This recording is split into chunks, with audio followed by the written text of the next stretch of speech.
Welcome to the Alchemy for Authors podcast. I'm your host, Jo Buer. If you're an author, aspiring author, writer, or wordsmith, you're in the right place. Join me every week as I chat with authors and industry professionals and share my own experiences about using manifestation and mindset practices to supercharge our writing lives. We'll explore ways to overcome writer's block and imposter syndrome. We'll find motivation and inspiration to get our butts in the chair and our stories written. And most importantly, we'll embark on creating lives and livings doing what we love. If you've ever dreamt of a prolific, wealthy, happy or healthy author career or writing practice, then this show is for you. So let's dive into Alchemy for Authors.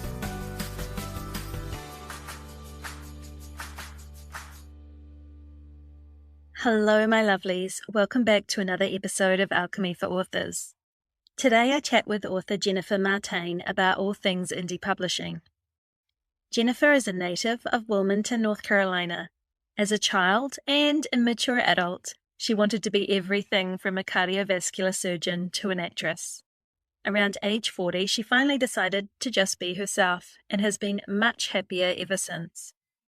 Jennifer loves to travel and has a special fondness for megalithic structures that challenge our current understanding of human civilization. Jennifer writes speculative fiction. Her first book, Daughters of Men, is such a wonderful read and includes angels, psychic powers, aliens, and multiple realities. In this episode, Jennifer not only shares how many of her story ideas draw from personal experience, yes, you heard that right, but also why she chose indie publishing over traditional, why she prefers newsletters over social media, why deadlines are an author's best friend, and why you absolutely need to accept who you are and just be yourself. There are honestly so many practical tips in this episode to build your brand and start your author career. You are going to need a pen and paper for this one. So when you're ready, grab yourself a drink, find a comfy chair, sit back, and enjoy the show. Welcome to the show, Jennifer. I'm so excited to have you here. One of the things that I think is so special about the indie author community is that there are so many amazing people out there so willing to support each other. And so you and I kind of crossed through newsletter swaps, and then we read each other's books, I think, and have swapped emails. And I'm just so excited to learn more about your author journey, but also because I think we already share a lot in common and that we have this interest and fascination with the weird and wonderful. So welcome to the show. I'm so excited to have you here.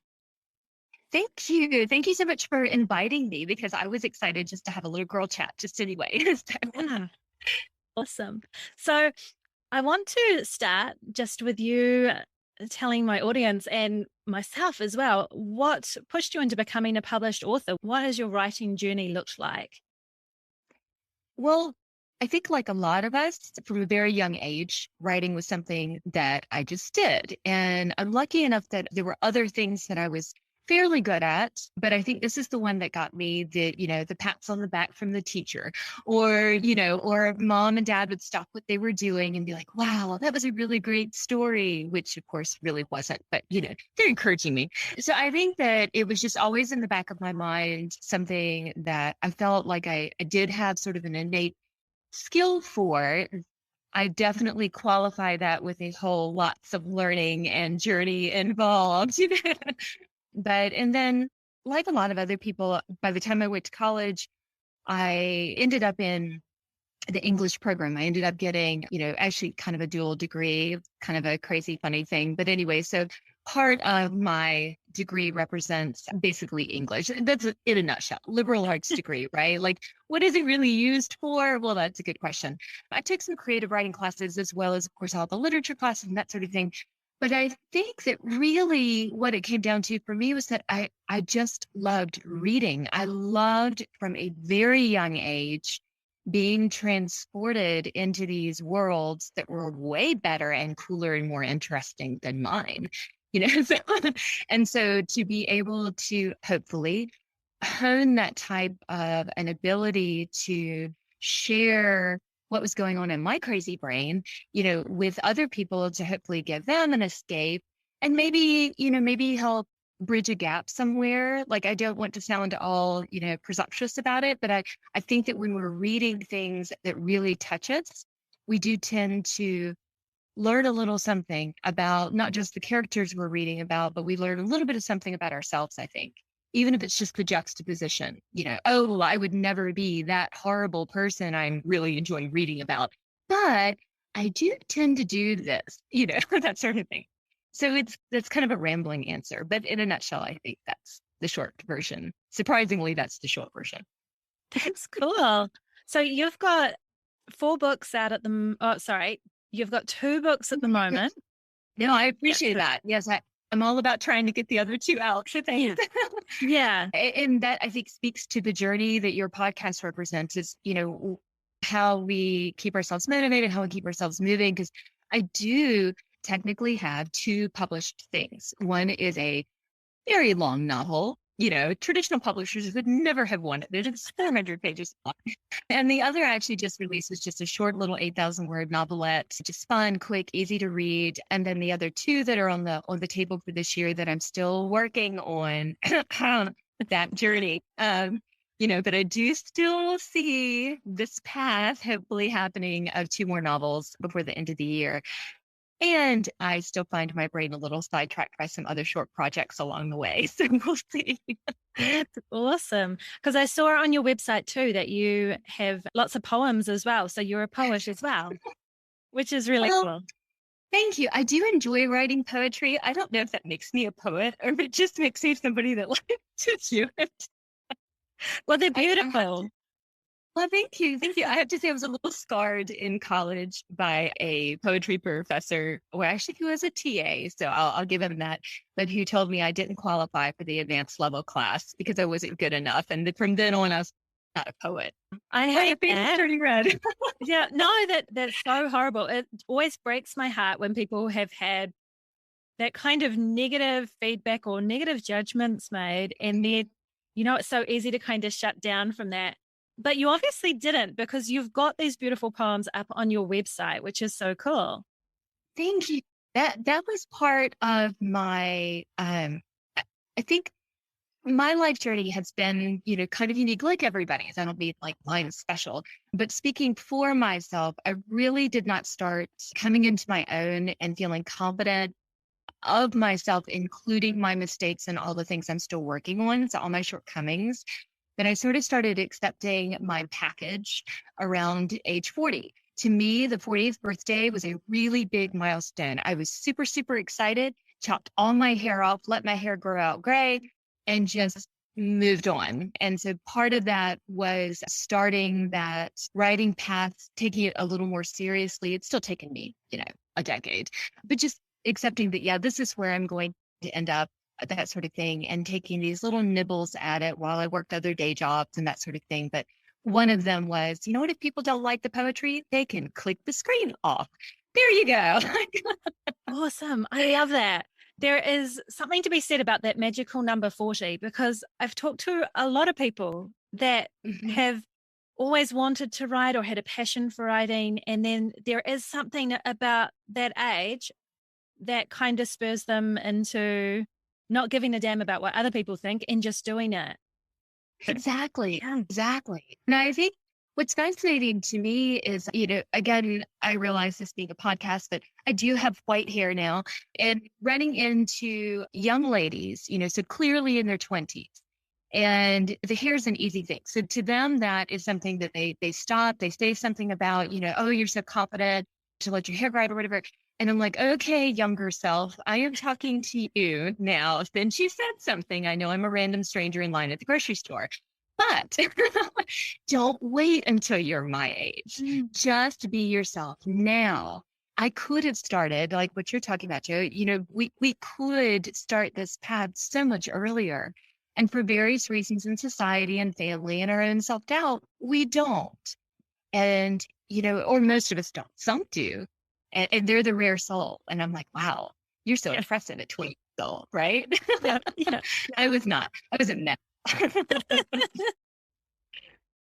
Yeah, that I can totally resonate with that, because I was 39 when I really got serious about writing. And yeah, so it's only really been over the last couple of years. Now, I think I saw on your website, though, Daughters of Men, which is your amazing novel that I read Oh, and thank you. really love, Thank you. really love. But I think you wrote on there that the first draft was written about a decade ago. Was that Oh, right? yes, definitely. Definitely. I cranked it out. Actually, I was laid off from a job that I hated, which was a gift from heaven. Yes. I stuck it out there as long as I possibly could. It was one of those truly miserable dynamics where, every day was a slog, tears, indigestion, like just all of it. Oh, And when I was laid off, I had this concept like, oh, I've been doing writing off and on, and I'm fairly decent at it. And why can't I write a novel? Of course I can write a novel, and I'm going to sit down and I'm going to write it in 3 months. And it's going to be fantastic. And I'm going to suddenly be rich and famous. And it's all going to be wonderful. of course. Yeah. Of course, right? Yeah. So at that point, I was still doing some personal self growth. So I have to say, just the mere act of sitting my, butt in a chair, as a lot of writers get, just sitting down to do it and crank it out was a miracle. Not even a small miracle. It was a big miracle. Unfortunately, though, I thought it was really great and it wasn't. As we do. Yeah. It just wasn't. It just wasn't. I did not understand how to structure a story. I had written previous to that, I had written short works that actually, interestingly enough, I did have an innate sense of structure for, but in the longer format, I got so wrapped up in the juiciness of the characters' angst and this moment, and all that sort of thing, that it really kind of got a little like wonky about it. I kind of got a little lost. These other characters popped up and kind of took the story out away from me, and it just got a little crazy. So the short version is, yes, I did crank out a first draft, but then I really did nothing with it for a number of years. I would occasionally, maybe every 18 months, 2 years or so, I'd pull it back out, read it again and go, okay, what's wrong with this? It's not bad. What's making it just not publishable? And it genuinely took me a really long time to kind of get a sense of the problems with it. And I have to say, then I probably should have just printed it, probably should have just used scissors and cut out the parts that were worth saving and started from scratch. I did not. So for whatever my years and wrinkles and wisdom is worth, the whole kill your darling, I did this the hard way. I edited it off and on for another couple of years, Wow. And so even now, it is something that I'm proud of, but it's something that my next one will be better. I still, if I had started from scratch, it would have been cleaner. And I wish I had. Yeah. So, Yeah. but golly, I love the angst. Yeah. Well, I know you need that in a story, right? It's so good. So good. That's really cool that you pushed through and put it out there in the world too. And knowing that your next book's going to be better, because that's the way that I think, the mindset that I think we all need to adopt is, start messy, get it out there, put it in the world, prove to yourself that you can do it, and know that every new book, every new story, you're leveling up. You're going to get better. That experience is going to count for something, but just starting is so important. Exactly. We tend to set these glass ceilings for ourselves. It's, really commonplace, but it's, for me, I'm such a visual person. Like I can really envision it right there, crystalline, just overhead, brushing my scalp, and there is that, there's that fear of just putting something out there. Also, when I did put it out, the cover was horrific, and I say that with all the love in my heart to the artist that worked with me for the original artwork. I just have to say, in case one of his relatives is listening to your podcast, he was recommended through some past clients of mine in my day job and that sort of thing. And he himself is fantastic. But as we were working together and I'm trying to tell him what I want, we just lost that vision. And so, not only did the story go out and really probably needed some better edits for structure, but also it had this cover that then within a few months, I'm like, what was I thinking? So, and so there, every once in a while I'll see that old cover, like Goodreads hasn't gotten rid of it, May and Goodreads, like, you can still see it as the first edition, And it's things that I just have to, we all have to, but speaking for myself, I just have to accept. Having a chat with someone in a situation like this, especially, I really hope somebody is listening and going, wow, it's not just me, right? Like, we do put things out there with our best intentions. And 6 months later, we realize it really wasn't our best. Absolutely. Absolutely. I totally resonate with that. I put out my first book and I didn't even really love the main character of all my books. A lot of people really love that particular book, but I can't even bring myself to read it again. I'm just like, I just don't love it. Like, I'm just, yeah. Funny. I haven't read your first one yet. I'm nearly finished with Unspoken Truths, really enjoying it. And I loved your short story collection. Oh my golly, I loved that. Oh, it's so addictive. I was like, more. Thank you. I appreciate that. That's cool. That's cool. It's funny because Unspoken Truths is my favorite. That's my baby. I put my heart and soul and everything. And it just kind of got a meh reception. And I'm like, oh no, but you all love the other one that I wasn't quite so passionate about. And isn't that funny? I think sometimes that might almost need to be a separate podcast episode for you to consider. It's that whole, dare I say, bad advice to writing to market. I think that is something that has a place, but I do think that a lot of potentially really talented writers get confused by writing to market. What does that really mean? And as someone that, whether I intend to or not, I continue to produce speculative fiction just because I can't seem to stay within a genre and save my life. That's all I can tell you. It just doesn't seem to happen. Yeah. And I totally understand that. I have difficulty with that too. And I guess it's different for everybody. If you're in it for the money, then writing to market is probably what you need to do, and go for those high earning genres like romance and mystery and thrillers and that. For myself, I want to write because it makes me happy. And so my stories struggle a little bit with the genre as well. But, if I'm enjoying it, I figure there's somebody else who's out there who's going to love it as much as me. So, yeah. I absolutely think so as well. And just so that I don't sound like a hypocrite by accident, I don't have a problem with writing to market. And I actually am about to start one of the short projects that I kind of have in mind when I can separate the time to do it is a writing to market project. It's something that I will find joy in doing it because of this particular thing, which I'll share with you as soon as I can. Okay. But something that I think will be, from a financial standpoint, it would be something that should bring in a regular number of views, gradually increasing readership, and hopefully put some money in the bank would be fantastic, right? Like, nothing wrong with that. But in the meantime, I hear you, because that's how I feel as well. If we're getting joy from something that we're creating, I think there's a little bit of the field of dreams-ness about it, right? If you build it, they will come. Now, that doesn't mean we can't, I shouldn't say, it doesn't mean we don't still have work to do. We still need to make sure that they can find it, all the aspects, cover, metadata, description, website, these sorts of things. But essentially, I'm less worried about finding the type of reader who doesn't mind not knowing what genre it is. Yeah. Because hopefully I can do my job to captivate her with the sample pages. Yeah. I mean, that would be the hope, right? And I am all about giving away as much as possible in sample pages. If Amazon and Barnes & Noble and everybody else would let me give away 95% of the book, I'd be glad to. I love that. That's so cool. So cool. I haven't seen the other iteration of the cover for Daughters of Men. So when did you first publish? When did you first publish it then?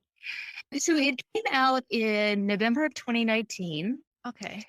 It's actually a mildly funny story that may have value to your listeners that are writers. I don't know, but I just got, as we like to say, a wild hair up my ass and decided that, Dad had it. Next week was the week. That was it. I'd sat on this thing long enough. I'd edited it long enough. It was going to be going out. It was going to go up on Amazon, or whatever. Just stick it out there.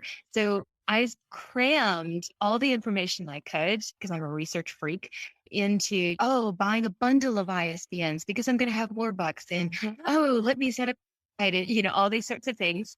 And I even paid not much, actually. Are you familiar with David Wogan? I think it's how he pronounces his last name, Wogahn, I believe.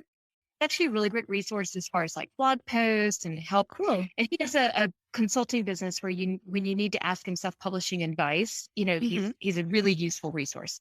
So anyways, I even paid him a little bit just to have a phone call with me. And he literally was like, wait, you want to publish in a week? You've waited this many years and now you're going to rush? He really, in a very polite and kind and professional way, tried to talk me out of it. He was like, you don't have any reviews ready to go. You haven't tried to drive any pre-sales. You haven't done, all these things. And I'm like, dude, you don't really want to hear the drama in my life. So let me just assure you that it needs to happen and it needs to happen next week. Oh my gosh, that's Yes, I did. Yeah. good on you. There's, for your first book, and that there's something to be said with just starting messy, just proving to yourself that you can do it. And the That's cool what I thing, had to do.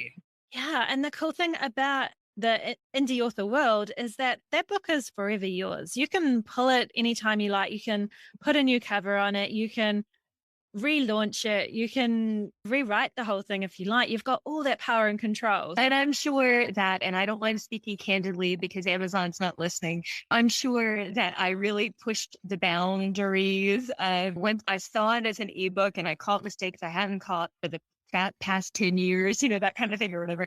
I kept uploading again and again, like fresh versions. I'm not sure how this type of moss grows around the world, but around here in the South, in the Eastern United States, we have Spanish moss. And it's beautiful gray, kind of creepy looking moss tendrils that hang down from certain trees, usually oaks, and that sort of thing. And I had always thought it was capitalized. I thought Spanish was capitalized. And then, little mistakes like that, that you put out there in the world. And sure enough, there's going to be somebody. Yeah. That can't think of anything else to say. Other than well, I'm a master gardener and Spanish moss is not capitalized. See, I would have had no idea. That would have been my first go-to too, was that it'd be capitalized, but there we are. Like, well, but mine's set in a parallel world. It's capitalized there. Exactly, right? Exactly. Yeah, this is a work of fiction, so anything goes. Yeah. So what made you then choose being an indie author versus traditional? Yeah, great question. After I wrote my first draft, which again, hindsight telling me exactly why it got rejected, I did submit it. Actually, so many years ago, I'm turning out, I think I might have only submitted it to one potential agent because I don't deal with rejection well. It's still something I'm working on. It was an author, actually another local author, totally different genre. Our paths crossed a number of years ago. So for a brief time, we were that sort of like girlfriends where, you occasionally get coffee together kind of stuff. And then later on, you realize you really don't have anything much in common. So I'd like to still call her a friend, but I haven't seen her in 10 years. But nonetheless, she's very good at what she does. She actually did have a literary agent with one of the big cities. And the junior agent that would occasionally help her was trying to get clients. So she actually said, I'll put in a good word for you. Just make sure your query letter is fantastic. And I'm like, oh God, no stress there. Yeah. So I'm gathering that my query letter wasn't fantastic. I was also allowed to submit 10 pages, which in hindsight clearly also were not fantastic. But I did have these daydreams of doing the traditional route. Because isn't that what we all sort of grow up? It's kind of like the Disney princess thought, right? Like, oh, the world will be perfect and the chipmunks will come out and sing if I had a traditional gig. And it just did not work. And then I got frustrated and just said, you know what? Indie publishing's coming along. And again, keep in mind, this has been a multi-year process. And it genuinely was. So the more I read and the more I researched and the more I just kept dipping my toe into freshening up my research and pulling that old manuscript back out and that sort of thing. I think part of that was just my really, really lengthy process. It was part of really getting more accustomed to taking ownership of my issues with facing rejection and instead looking at it as, well, maybe it's because you, Jennifer, really have an innate sense of your own path. And I started realizing that we all have our internal compass.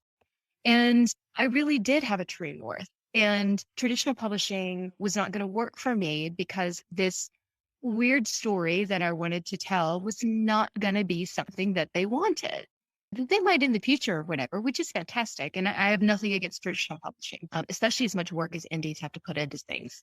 But I think that's how I sort of just ended up trying to translate my personal issues with taking ownership of it and going, well, I'll just do the indie route. Yeah. I totally get that. I'm a bit of a control freak. And so the cool thing about being an indie author is that, well, the positive and the negative is that you're in charge of everything, right? So yeah, you have that. And so we can only blame ourselves, but at the same time, blame being the negative word. The positive word is, that we can control. That's more than one word, but you understand what I mean. Like it's that sense that we can really get stalled out, or we can say, where can my feet step to next? Mm-hmm. At least that's what I'm working on. I'm still a work in progress. Well, another thing that I saw, I think it was on your website again, but it's interesting because I think we're following a slightly similar trajectory. And because I'm starting to think about a little side project that's more right to market as well. And yeah, but then you've done something interesting where you've got 2 books out at the moment. And so your Daughters of Men, your novel, it looks like you've put it wide. So it's available. Is it available everywhere? Pretty much. I can't say everywhere because I still haven't uploaded it to Ingram Spark. And as for distribution, it's available ebook and paperback, obviously Amazon, Barnes and Noble. I have it on Kobo and Apple as well. Google Play, I just haven't gotten around to, but because I am so OCD, and I mean that sincerely, so anyone that might be triggered by thinking I'm joking about it, I'm really not. Yeah. I really have to control things. So the Ingram Spark dashboard a number of years ago, and again, I need to go back and look at it, but a number of years ago, I was like, no, like you can't tell me it has to be this way. So instead I created individual accounts. But yes, in a short version, it's sort of semi-wide. Okay. So it will shortly be wide. There we go. So you've got that book. So you've got that book wide or semi-wide, going to be right? But then you put out this novelette, which I've just downloaded. I haven't started it yet, but I have downloaded it. Thanks. But it looks like you've got that in Amazon KU. So is that going to be exclusive? So I wanted to kind of play around with that. I do think that I totally understand that people may have a love-hate relationship with Amazon. My relationship has been incredibly positive. So that Amazon really gives authors the tools to be able to experiment. And like we've been talking about at length, that freedom to make a mistake, basically. Now they are the biggest pond out there. You could even call them an ocean. But instead of literally jumping in multiple oceans across the globe, you're experimenting a little bit. So with My Alien Life, the little novelette, I had this idea that I do enjoy writing short stories / novelettes. There's a fine difference. And I thought that it might be really fun to just do a series of those. And they won't necessarily have that many connecting threads. There'll be very different styles. That way I can explore the moods that I'm in. Although I do think, and I did make a joke about this, I think on my website, someone who does read other works like Daughters of Men and the sequel like Moonlight on Water that's going to be coming out, they'll find that there are these little Easter eggs, little breadcrumbs, gluten-free breadcrumbs. There are these little things that like, that kind of reminds me of a little bit. So, because in my head, it's all one big universe. Yeah.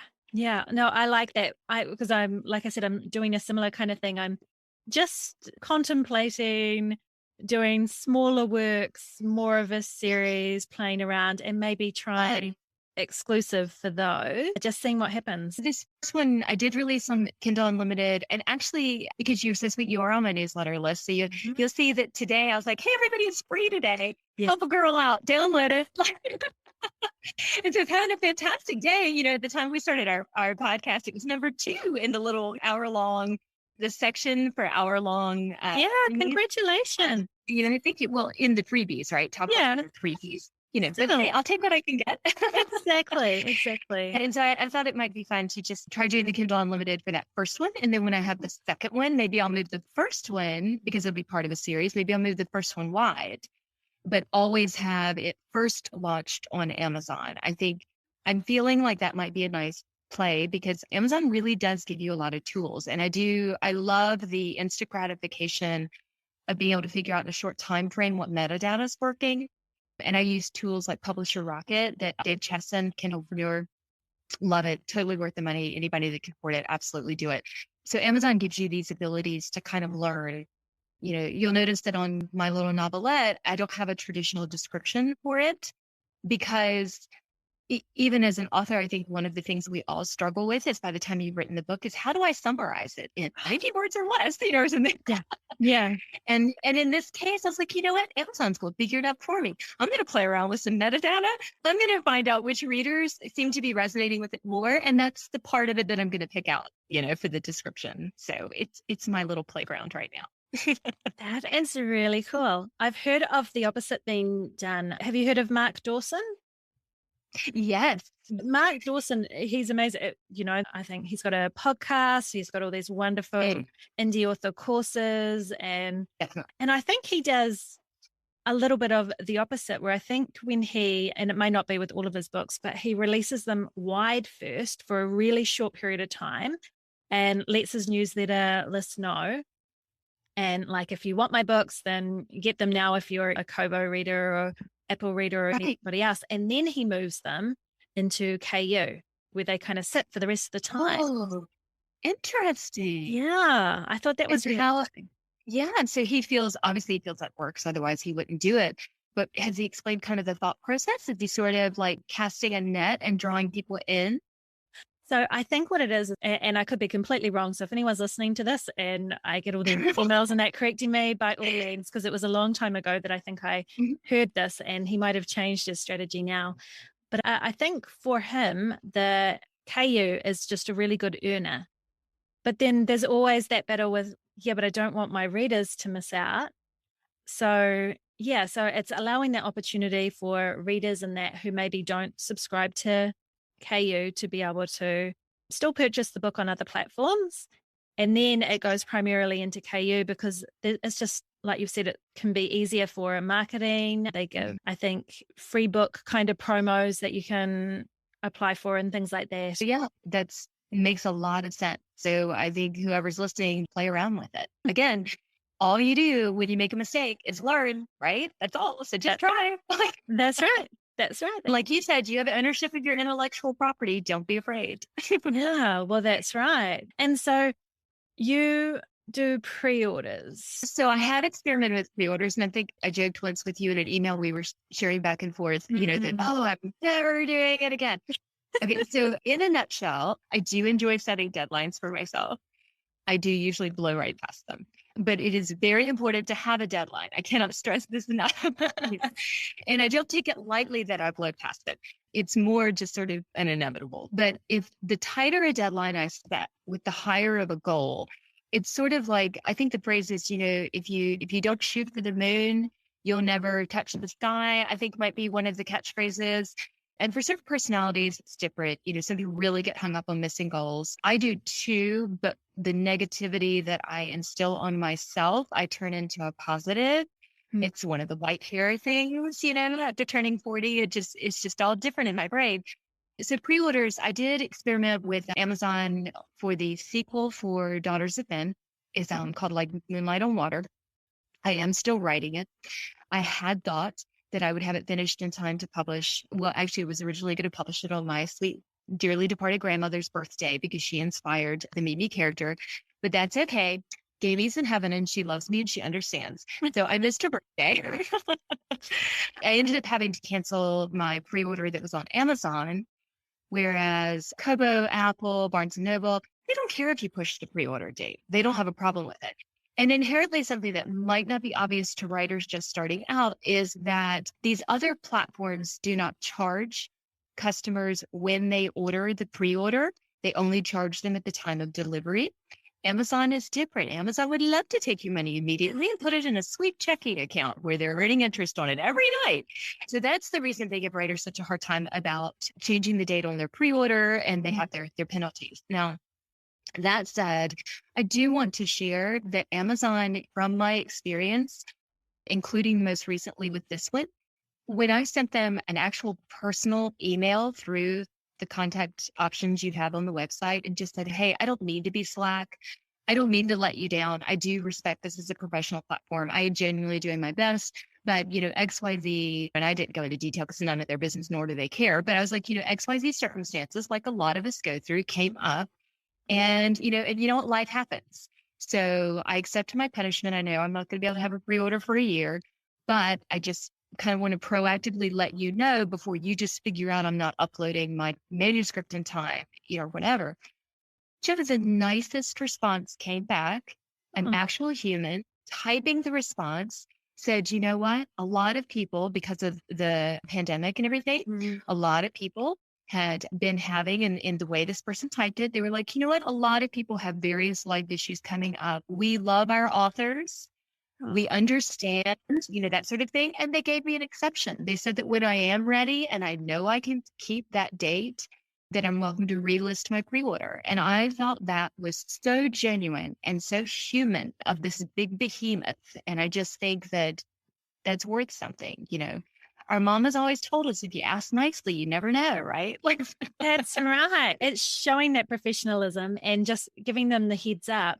And that's such an amazing story. That's so positive to hear. It really respects that, that one little person in this big giant company. And it could just be that one person on a good day, or maybe Amazon secretly has as a policy. I don't really know, but it was just that sense that, hey, I was tearing myself up for the fact, I'm going to be banned from pre-orders for a year, oh my gosh. Yeah.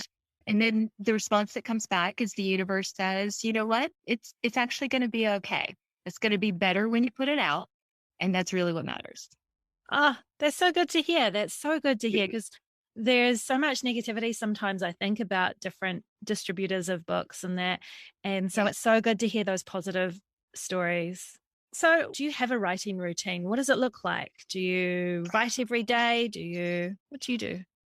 Oh, yeah. Okay. So we might almost have to do a check-in. Let me just tell you right now that I am in the middle of overhauling the way my brain is wired. And I say that jokingly, but seriously. Yeah. So I had always in the past, going back to as a little kid, I would have, like a lot of us feel our muse is talking, right? We just have this, whether it's triggered by some angsty teenage moment, you sit down and write a bunch of dark, weepy poetry, or like, oh, what would be a cool idea is dragons. And then you write out 8,000 words in a night, that kind of thing. That was always how I had written up until the first draft of Daughters of Men, which really was just a determination that I was going to crank that sucker out. But that said, again, as I've already joked about, the first draft was terrible. So lesson learned. But nonetheless, my process is in process right now. So I do have several ideas that I really want to see executed. There's a certain quality of writing that I don't want to sacrifice. And that doesn't mean like I'm the best in the world. It's just, I really want to make sure that I'm taking the time to have these fully fleshed characters. Sometimes they need to simmer in my head. I do tend to usually have a good half dozen subplots running around. And that's just because my characters are so real to me that, they stubbed their toe a week ago and, lo and behold, now they have gangrene or whatever, right? Like it's just these things going on.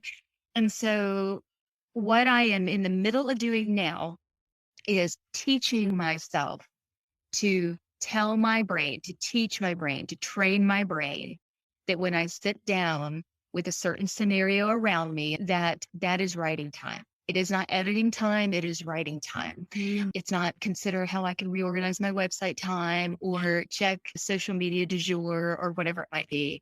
And that's something that is difficult for me because I'm really type A and OCD. I'm equally happy in a data-driven world. I build my own websites. I'm more than happy to go in and tinker with it for 15 hours at a time. I'm more than happy to experiment with MailChimp and be like, oh, but how can I accomplish this? That sort of thing. Look at metadata, all that kind of stuff. And so I call it booking. versus writing. And right now, booking is something that, at least in the last several months in particular, booking, short of writing that little novelette, booking has taken 80% of my time.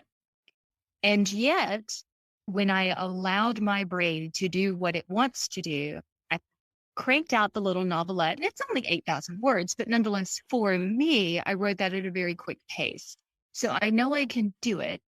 What I'm trying to work with is teaching my brain, just like we take ownership of things like a tendency towards depression or negative thoughts or all these other things. And I have a lot of experience with all this. So I'm like, okay, I train my brain to recognize that I'm actually just hungry. I don't really need sugar, that kind of thing. Similarly, I'm trying to train my brain to write, to sit down and write, to understand that it is writing time and not editing time, because OCD people love to edit. So do you have any tips or tricks then how to make that your writing time? Like, do you have any particular routines or anything that you do to really make your brain function that focus that is writing time and not booking time? Exactly. Well, so I am still a work in progress. So what I would offer for whatever it's worth right now, in general, I mean, I think they say that, it takes about 2 weeks to form a habit, that sort of thing. So I'm in the middle of forming my habits. That said, some of the things that seem to be consistent with the various resources I've looked up, and again, similarly, even to, I think a lot of writers, from that creative well might also have experience with some sort of mental health challenge. It's all actually, in my mind, very similar. So for me, trying to a clean space, which you talked about in your last podcast, Yeah. a clean, uncluttered space. That also includes things like, before I have writing time, I've already checked my email. I've already looked at social media or whatever. And I'm really not a social media person, but a lot of people are. I've done these things. I know they don't need my attention, or that they need my attention later in the day or something. So then I can turn that part off. And from from there, my big challenge right now that I'm really working through are writing sprints, which a lot of people talk about, a lot of people use. I have trouble with them. So I'm working my way through them, because essentially, to me, a writing sprint is about turning off that self-doubt. It's about turning off the editor, and it's about just getting those words out.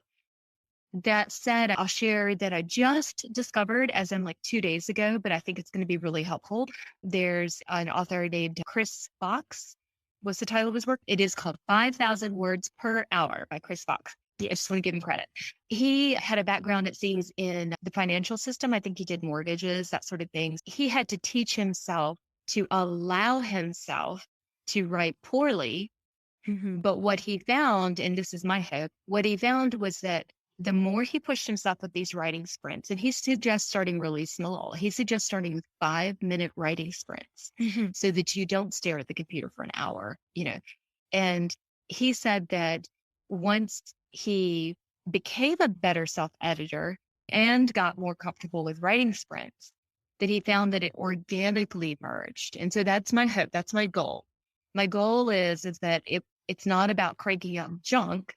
It's about sort of like coughing and clearing your throat before you give a speech, Cool. Oh, I like that. I think, I don't know that I finished that book, but I started it quite a few years ago.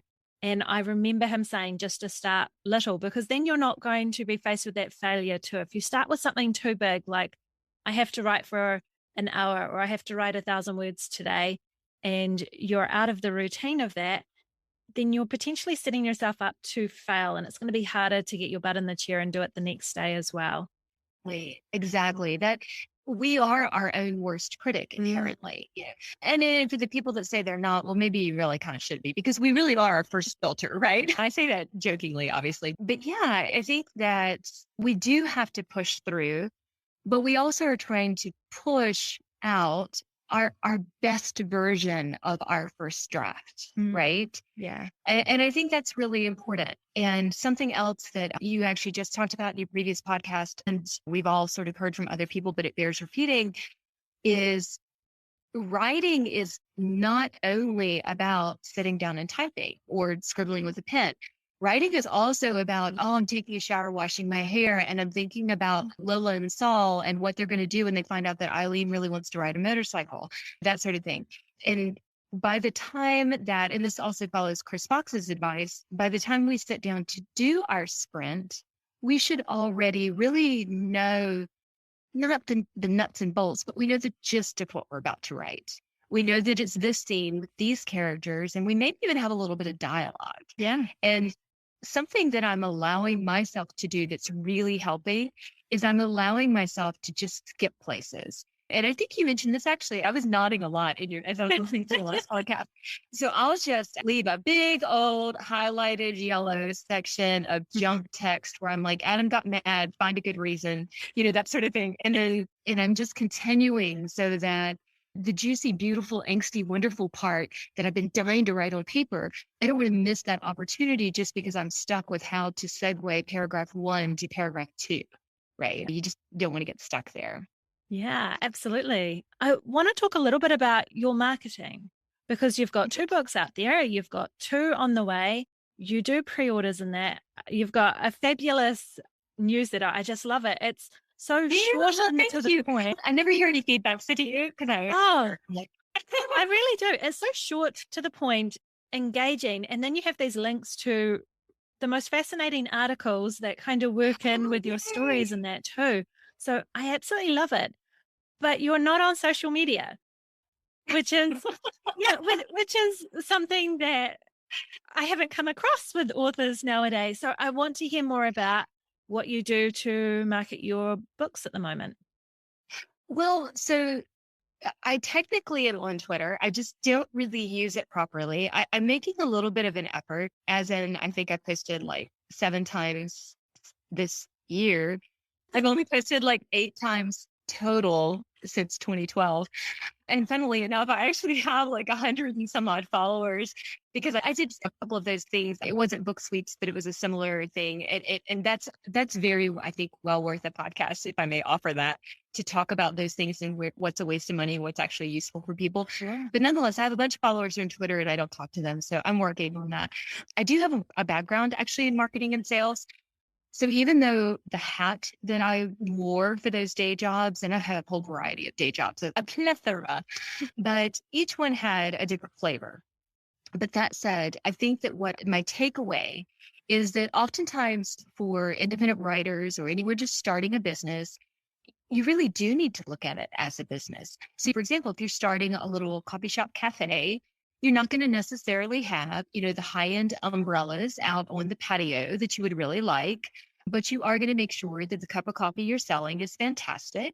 And you're going to make sure that the customer has a good experience in your little cafe, even if it's missing the outdoor seating that you're dreaming of. And I think that for an independent author, it kind of goes part and parcel. So there are certain things like your cover that are super crucial. And obviously the quality of the writing and the execution of the presentation. So a file that doesn't have a lot of problems with it, those things really matter. But other than that, I'm a big believer in if you build it, they will come.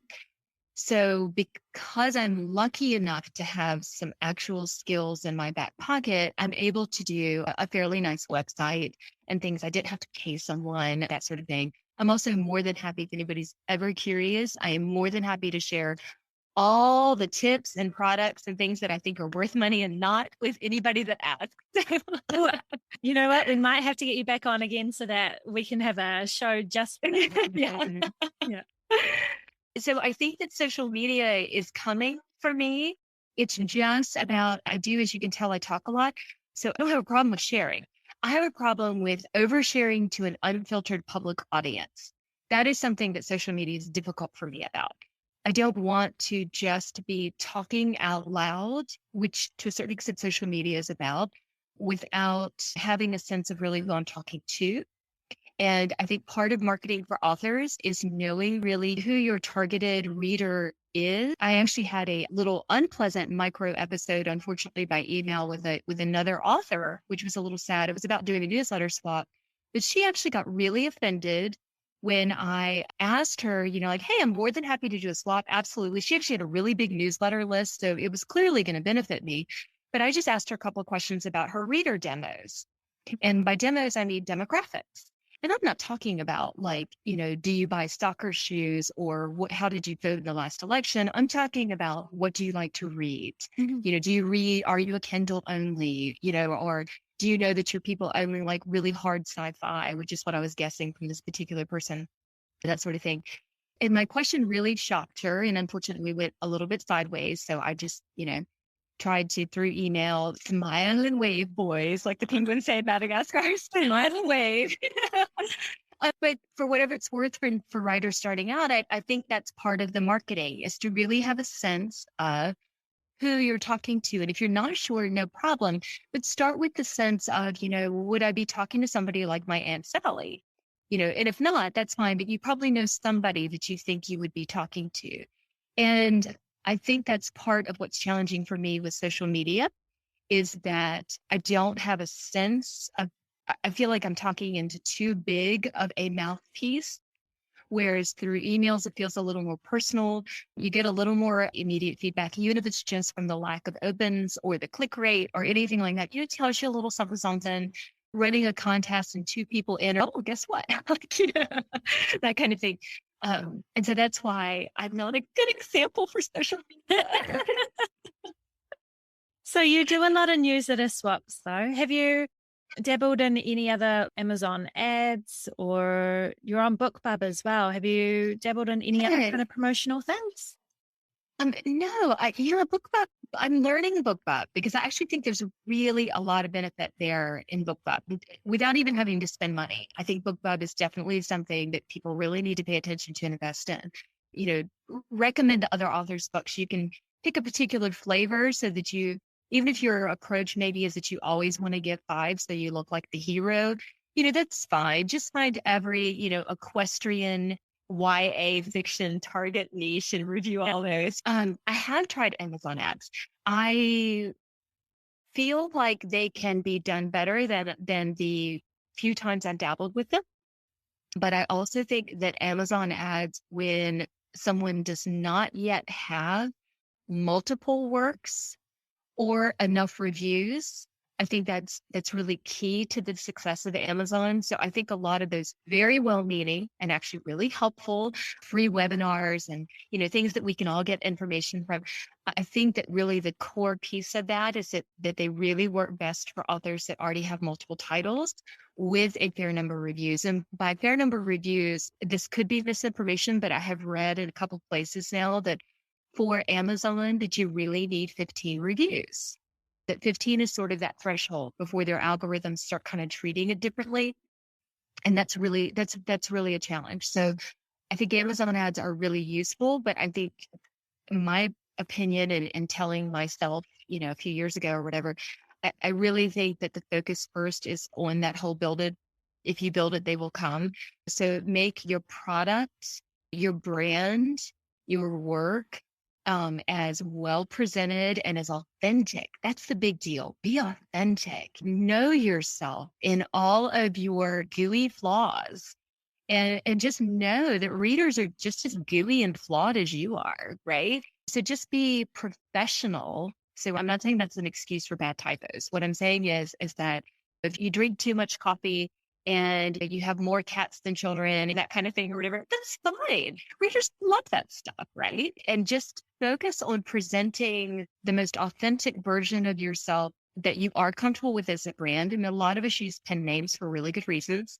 Mine is that I still have a day job in a small city. So unless I tell them about it, I really don't want to be like, hey, and I'm a real estate agent. Exploring marketing and social media and ads and everything, I think that first thing that's really important is to really feel good about your package, website wise, cover, content, newsletter, that sort of thing. And I do think, without rambling too much, because I'm sure you touched on it in many other episodes I haven't had a chance to listen to yet, but taking ownership of the potentiality in your email newsletter list is the single greatest favor you can do for yourself, even if you haven't yet published your first book. So starting with reaching out just to friends and family and just getting the hang of it, getting a feel for it, choosing a color palette that works for you, playing around with like, oh golly, I didn't do it on a cell phone. It's going to look that weird, that kind of thing. Just start and grow. And even with the potential of using story origin, like you and I both do, to do newsletter swaps or something else, then write something that you feel is representative of your work, but is a short story with a pretty covering, and it's got to be, whatever, and let that be your reader magnet. And you're going to find that you're nurturing people that you actually know. And there is a huge difference between that and spending money to advertise to millions of people through Amazon's platform. Because the 15 people that you start with to the 75 people after a good couple of swaps to the 200 or whatever, those are people that actually, if they saw your name scroll past on a Barnes and Noble page, they'd be like, oh, I know that author. That matters. It really matters. And so when it's time for your first book, whether you need reviews or whether you just want to make sure that your first day, you at least get 5 people to download it, or something like, these are the people that matter. Yeah. So I think it's more important than social media, just saying. Oh, I love that. It's awesome advice. I think that, I've been jotting down so many notes because I need a big revamp of a whole lot of my things, from website to reader magnet to everything. So I've been jotting down notes as we go. Like, we all have to take that sort of fresh look. Yeah. I love looking at everybody else's stuff. I love looking at other authors' websites, and I sign up for a bajillion author newsletters. That is such a great way to learn, and it's free. Yes. Yes, I totally agree. I can see we're running out of time a bit, but I really have been dying to ask you this question because I read Orders of Men, and I don't think I've ever read anything like it before. It was a little bit of well, it's funny. It's a little bit of a genre jump for me, but I absolutely loved it. But you've got everything. You've got angels in there. You've got a woman with psychic powers. You can kind of see auras and angels, and you've got an alien in there, and you've got multiple realities. And there is just so much goodness. I so enjoyed it. So enjoyed it. Thank you. Thank you. But of course, I want to know where you get your ideas from, because I think in some of the emails that we were going backwards and forwards, and I shared a few of my own kind of quirky interests and things like that, that you had said that some of the experiences that your characters had were drawn on your own personal experiences in that. So I want to know where your ideas come from. So yeah, so the well, let's see. So I intellectually as well as experientially, I think there's some truth to the fact that there are multiple realities. That's my personal opinion. I'm not forcing it on anybody. But I have had that sense of dreaming, and I think a lot of us do. I'm not saying I'm super special or anything. I've had that sense of dreaming, some of the characteristics of the dreams as far as the buzzing, the crackling, that sort of kind of an electrical sense to it that Lila describes. I had experienced that and genuinely felt, either while I was in the dream with that sort of lucid awareness, or after waking up, that I was actually in another reality, that I was actually experiencing something that was legitimately real, not just my brain sorting through like how to deal with the angst of a relative or something like that. Because we get those too, the Freudian dreams, the Jungian dreams, and, the pure symbolism dreams. We all get those. But I feel that the dream state is potentially a pathway, and I'm certainly not the only one. There are shamans around the world, various mystics. There are religions. There are a lot of different ways. And science is kind of catching up, which is the nerdy, fascinating part to me. Science is kind of catching up. They're kind of touching on it a little bit. They're okay with the idea of multiple realities, even though the math kind of gets a little wonky here and that kind of thing. But I think we're getting to this concept. The things that I have experienced really, I don't know how else to explain it. And there's I'm going to send people down a rabbit hole. You can Google after this podcast. There's a fun thing maybe some of y'all have heard of called the Mandela effect. See, you're nodding. Yeah. Yes. Okay. So I am literally one of those people. It's named after the Nelson Mandela. I am literally one of those people who in my 8th grade, first period science class with my biology teacher, Mrs. Stout. If you're listening, hi, Miss Stout, you were awesome. She tells the class that day about Nelson Mandela. And I'm sorry to say in 8th grade, a lot of us were like, who? But she says he has just died in prison. And she gives us this, I remember her explaining how significant this was, how his death in prison made him a type of martyr, and that this was going to really end apartheid, hopefully, that there was a lot of potential for it and all this kind of thing. Well, as anyone sitting here listening knows or will Google and find out, he did not die. This is an alternate reality memory that I had. Like, this wasn't a dream. I was sitting in class, with a bunch of other people, a couple of whom I probably could find on Facebook or something and be like, do you remember this? Yeah. And so I think that for various people, and I have probably a dozen similar memories that were notable things I remember seeing on the news, or I remember certain tragedies, unfortunately, that I remember being broadcast and explained to the public differently. And I'm not getting into the whole politics of fake news. I mean, like, literally, I have a different memory of that day. And there are a lot of people like that. So parallel realities really kind of fascinate me. The science behind them, what might actually be happening, kind of fascinates me. And I think that the dream state is that option for people. And I think that certain other people's brains, whether through something like psilocybin or mushrooms or something like this, maybe they achieve it in their culture where it's not just a casual thing. It's part of their religion or their mysticism. They might be able to achieve these. We might be able to naturally achieve them through certain dream states or awareness. The other aspect of it is that I'm just a wee teeny bit psychic, just a wee bit. I love it. I'm not somebody, I would absolutely love to be of service to like law enforcement or something. I don't have control over it, but when it comes, it comes. The sparks that Lila describes, she calls them angels. That's something that's real to me. Now, in the book, I had fictionalized, sort of that conversation she has with them and stuff like that. It's fictionalized, but the sense of being able to see and be aware of the energies that are around me in a tactile way, auditory, visual, dream state.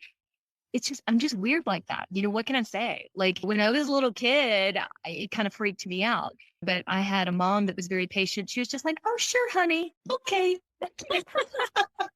She was like, sounds good, sweetie. And then I did, unfortunately, read a bit too much Stephen King and Dean Koontz, love him to death. But again, coming into the ownership of myself really kind of helped me kind of compartmentalize and really try to understand that the paranormal and the supernatural might really be just versions of a language, in the way that religions are versions of a language and science is versions of a language. And that really we are all just part of a story. And I don't think any of us know the whole story. We don't, right? But we do get glimpses of page, 812 ahead of us, because we're all in the same book. We're all bound together in the same story. Yeah, I have been nodding my head to all of that because not only do I find it so fascinating, but I haven't had the same experiences as you, but I've had similar ones that hence my books often have ghost stories to them because the spirit world is very, very real to me in real life. Yes. And so through fictionalizing, and you might find this too with your stories, through writing fiction with that as a bit of a background concept, it's my way of putting it out in the world to potentially get people to think about life a little bit differently, that there's more than, what our five senses experience. Exactly. I could not possibly agree more. And in the sequel to Daughters of Men, like Light on Water, that's really explored a little bit more tangibly, because I feel that as we broaden our own understanding of what other people may be going through and kind of work through. Again, they're different languages with the same story. So as we try to work on our own translations and understanding, I really think that that ends up helping to resolve that sort of soul level angst that a lot of people feel, whether they are either in their own reality or in your reality, living through a reincarnation life, or, maybe they're terrible people and you think they're going to go to hell or heaven or purgatory, or we're all in purgatory, or whatever the version might be. And I mean it actually really respectfully, because I think that they are all truths. They're just told in different languages. That's my personal opinion. And so, yeah, when I'm coming up with these things to solve the alien or whatever, there's a lot of the just too much fun for words, ancient alien astronaut theory involved with Saul, right? I love that stuff. And I'm fascinated by, again, the sense that the world has room for all of it. The universe has room for all of it. A supreme being, creator, whatever you believe in, they're certainly capable of coming up with all of it, all the versions. So there would be a psychic with an alien, with an angsty 13-year-old who happens to be a genius, right? Like, why not? Why not? Exactly. And a hot contractor, because you got to have a hot contractor. Yeah. One of the things that I found so hard in your book was I didn't know who to root for, because I just love them all. So it was, like normally you would have, oh, I really hope she ends up with this person. And then I'm like, I don't know. Can she have them both? I'm so glad you don't know, because that's part of these characters are so fun, right? But I would like to think, as the creator of the story, I would like to think that that is their authenticity, is that you don't know who to root for. They all have their pros and cons. And Lila, bless her heart, just a couple of days ago, I had someone review that book, and her comment, and she gave a good review, so yay her, I appreciate it very much. But one of her things, I had to laugh. She said that Lila was so frustrating because every time she was about to find out an answer from Saul, she'd interrupt him. And I'm like, yeah, hello. Because that's her character flaw. She doesn't really want to know the answer. She doesn't want to, and how many times do we do that in our own life, right? Out to shatter our glass ceiling, but instead we just, draw shade across the top of it. Well, it has been such a joy talking to you, and I'm definitely going to have you come back, because I feel like we've got so much more that we can talk about too. So good. Just to kind of wrap up, what are your future plans? I know you've got 2 books in the work this year. Do you have other books for the years coming up? Yeah. So the arc for the Daughters series, which Daughters of Men's the only one out, like Moonlight on Water, if I can get my brain to do what it needs to do, that will come out August 16th is my current target publishing date. Again, as an independent author, I reserve the right to change my mind. I feel like I can keep that deadline. So I'll have that one coming out mid-August. It's a 3-book series. There is a component that I don't want to rush putting into. I mean, the first book was 400 pages. Honestly, there's a little fluff in there that I could have edited out. Certain sentences where I spent time describing, I don't know, a lampshade or something stupid that didn't need to be described, right? But I loved it. But this book will probably end up around, probably still meaty enough. It's still going to be around 300, 350. I just enjoy a good story. But that said, there's a component that really needs to be told. So there's going to have to be a 3rd book. That would definitely be a 2023. Like, it's just not going to happen. I'm more interested in writing. Faye is the one that I would love to put out by the end of the year.